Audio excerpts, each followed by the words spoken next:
मुख्यमंत्री देवेंद्र फडणवीस यांच्या नेतृत्वाखालील महाराष्ट्र सरकारने मोठा आणि धाडसी निर्णय घेतला आहे। राज्यातील तब्बल 903 विकास योजनांची प्रशासकीय मान्यता रद्द करण्यात आली आहे। गेल्या काही वर्षांपासून रखडलेल्या आणि प्रत्यक्षात कोणतीही प्रगती न झालेल्या योजनांना यामध्ये समाविष्ट करण्यात आले आहे। मृद व जलसंधारण विभागाच्या माध्यमातून हा निर्णय जाहीर करण्यात आला आहे।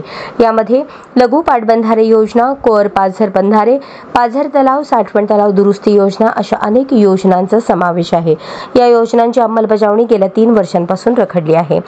भूसंपादनातील अडचणी, स्थानिक नागरिकांना विरोध आणि काही ठेकेदारांकडून मिळणारे असहकार्य यामुळे या योजना पूर्ण होऊ शकल्या नाहीत। त्यामुळे शासनाने या योजनांना अधिक वेळ देण्याऐवजी थेट त्यांची प्रशासकीय मान्यताच रद्द करण्याचा निर्णय घेतला आहे।